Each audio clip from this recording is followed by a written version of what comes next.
শেষ পর্যন্ত যেন এক অদ্ভুত দৃশ্যই দেখা গেল। যে আমেরিকাকে এতদিন বিশ্বমঞ্চের অদম্য শক্তি বলে মনে করা হতো, সেই আমেরিকায় যেন এসে দাঁড়ালো এক নীরব স্বীকারোক্তির সামনে। সরাসরি কেউ বলেনি আমরা হেরে গেছি, কিন্তু ডোনাল্ড ট্রাম্পের জাতির উদ্দেশ্যে দেওয়া ভাষণের ভাঁজে ভাঁজে সেই কথাটাই যেন লুকিয়েছিল। ভদ্রলোক মুখে বলছেন জিতেছেন, কিন্তু যুদ্ধের চিন্তায় ঝুলে পড়া চোয়াল বলছে অন্য কথা।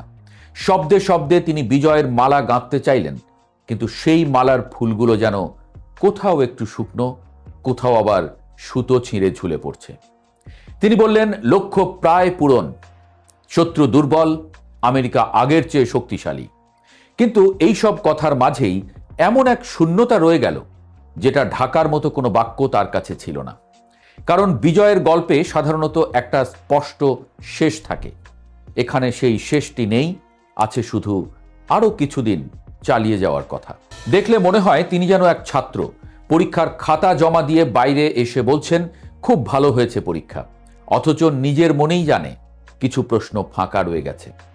এই ভাষণের ভেতর দিয়ে আসলে যে সত্যটা ধরা পড়ে তা হলো আমেরিকা যুদ্ধটা জেতেনি, আবার সহজে হার মেনেও নেয়নি, বরং এমন এক অবস্থায় এসে দাঁড়িয়েছে যেখানে পিছু হটা ছাড়া আর কোনো সম্মানজনক পথ চোখে পড়ছে না। আর সেই পিছু হটার কথাটাকে ঢাকতেই এত শব্দ, এত ঘোষণা, এত আত্মবিশ্বাসের অভিনয়।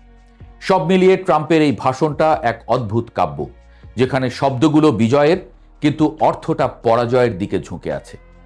রাজনীতি বড় বিচিত্র বস্তু।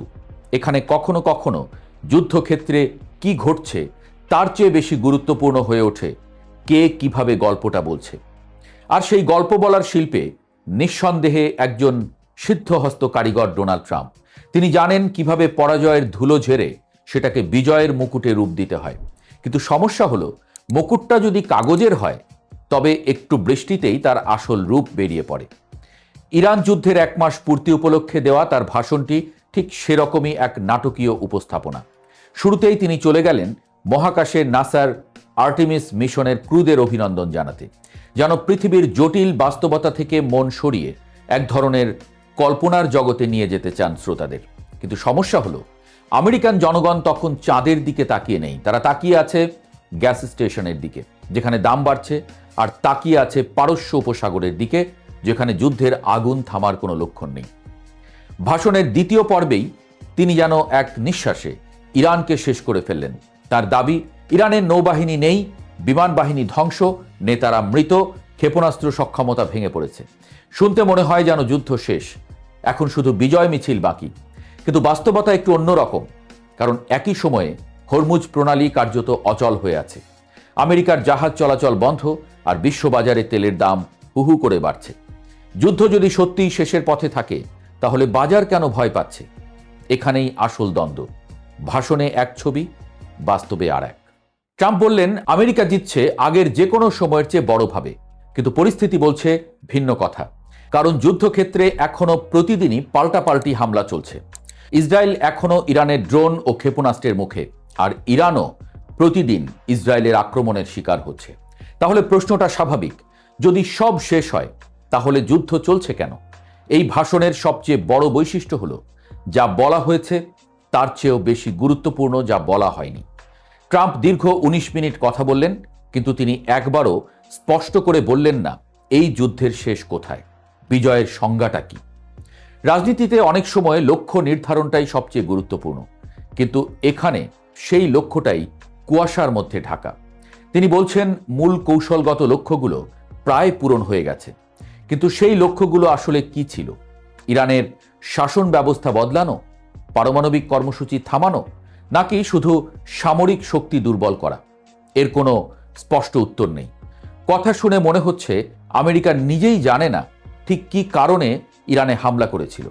এখানে বিশ্লেষকরা বিভ্রান্ত, এমনকি সাবেক উপদেষ্টারাও বলছেন এই ভাষণ আমেরিকানদের আরও বেশি বিভ্রান্ত করেছে। অর্থাৎ যুদ্ধের চেয়ে বড় সমস্যা হয়ে দাঁড়িয়েছে যুদ্ধটা আসলে কেন চলছে, কেন সারা দুনিয়ার মানুষ দাম চুকাচ্ছে, সেটাই কেউ জানে না। আরেকটি গুরুত্বপূর্ণ দিক হলো হরমুজ প্রণালী। বিশ্ব অর্থনীতির ধমনী বলা যায় এই জলপথকে, কিন্তু ট্রাম্প এই বিষয়ে কোনো স্পষ্ট রোডম্যাপ দেননি, বরং তিনি এক অদ্ভুত অবস্থান নিয়েছেন। একদিকে ইরানকে চাপ দিচ্ছেন প্রণালী খুলতে, অন্যদিকে মিত্র দেশগুলোকে বলছেন তোমরা গিয়ে দখল করো। এটা অনেকটা সেই পাবলিক বিশ্ববিদ্যালয়ের শিক্ষকের মতো, যিনি নিজে ক্লাস নেবেন না কিন্তু ছাত্রদের বলবেন তোমরাই পড়াশোনা করে পরীক্ষা দাও। এখানে স্পষ্ট হয়ে ওঠে আমেরিকা নিজেই সেই সংকট থেকে বের হওয়ার পথ খুঁজে পাচ্ছে না। ট্রাম্প আবার দাবি করলেন আমেরিকার বিদেশি তেলের দরকার নেই। তিনি বললেন যুক্তরাষ্ট্র বিশ্বের 1 নম্বর তেল ও গ্যাস উৎপাদক। কিন্তু বাস্তবতা হলো বৈশ্বিক বাজার একে অপরের সঙ্গে এতটাই জড়িত যে হরমুজ বন্ধ হলে আমেরিকা চাইলেও সম্পূর্ণ বিচ্ছিন্ন থাকতে পারে না। তেলের দাম বাড়লে তার প্রভাব আমেরিকার ভেতরেও পড়ে। পেট্রোলের দাম বাড়ে, ভোটার অসন্তুষ্ট হয়, আর সেই অসন্তুষ্টি গিয়ে পড়ে নির্বাচনের বাক্সে। এই প্রেক্ষাপটে ট্রাম্পের ভাষণের আরেকটি দিক খুব গুরুত্বপূর্ণ। তিনি এই যুদ্ধকে ভবিষ্যতের জন্য বিনিয়োগ বলে আখ্যা দিয়েছেন। ইতিহাসে এই বাক্য নতুন না। ইরাক যুদ্ধের সময়ও একই কথা বলা হয়েছিল, আফগানিস্তান যুদ্ধের সময়ও। কিন্তু সময় প্রমাণ করেছে সব বিনিয়োগ লাভ দেয় না, কিছু বিনিয়োগ ক্ষতির খাতায় চলে যায়। আর এখন প্রশ্ন উঠেছে এই যুদ্ধ কোন খাতায় যাবে? ভাষণের আরেকটি সূক্ষ্ম দিক হলো তার সময়সীমা নির্ধারণ। তিনি বলছেন আরও 2 থেকে 3 সপ্তাহ, কিন্তু এই সময়সীমা বাস্তবে কতটা কার্যকর? বেনিয়ামিন নেতানিয়াহু কি সেই সময়সীমা মানবেন? ইরান কি সেই অনুযায়ী থামবে? এখানে আবার সেই পুরনো সমস্যা, একটি যুদ্ধ কিন্তু একাধিক পক্ষ এবং প্রত্যেকের লক্ষ্য আলাদা আলাদা। ট্রাম্প তার ভাষণে কাশেম সোলাইমানির প্রসঙ্গ টেনে আনলেন, যেন অতীতের একটি সফল অভিযানকে সামনে এনে বর্তমানের ব্যর্থতাকে ঢাকার চেষ্টা। কিন্তু ইতিহাসের পুরনো অধ্যায় দিয়ে নতুন সমস্যার সমাধান হয় না। সবচেয়ে গুরুত্বপূর্ণ প্রশ্নটি আসে স্থলবাহিনী নিয়ে। হাজার হাজার মার্কিন সেনা এই অঞ্চলে জড়ো হচ্ছে, কিন্তু তাদের ভূমিকা কি? আক্রমণ, প্রতিরক্ষা, নাকি শুধু চাপ সৃষ্টি? এই প্রশ্নেরও কোনো উত্তর নেই। এখানেই বোঝা যায় যুদ্ধ শুধু সামরিক নয়, কৌশলগতভাবেও আটকে গেছে। আর এই আটকে যাওয়াটাই আসল সংকট। আমেরিকার অভ্যন্তরীণ রাজনীতিও এখানে বড় ভূমিকা রাখছে। জনমত এই যুদ্ধের পক্ষে নেই। পেট্রোলের দাম বাড়ছে আর সামনে নির্বাচন। এই পরিস্থিতিতে ট্রাম্পের জন্য সবচেয়ে বড় চ্যালেঞ্জ হলো কিভাবে এই যুদ্ধ থেকে বের হওয়া যায়, সেটাও আবার এমনভাবে যাতে দেখতে পরাজয়ের মতো না লাগে। এটাই রাজনীতির সবচেয়ে কঠিন সমীকরণ। হার মানতে হবে, কিন্তু সেটা স্বীকার করা যাবে না। সব মিলিয়ে ট্রাম্পের এই ভাষণটা যেন এক ধরনের মনস্তাত্ত্বিক যুদ্ধ। তিনি শুধু ইরানের সঙ্গে লড়ছেন না, তিনি নিজের জনগণের মনোভাবের সঙ্গেও লড়ছেন।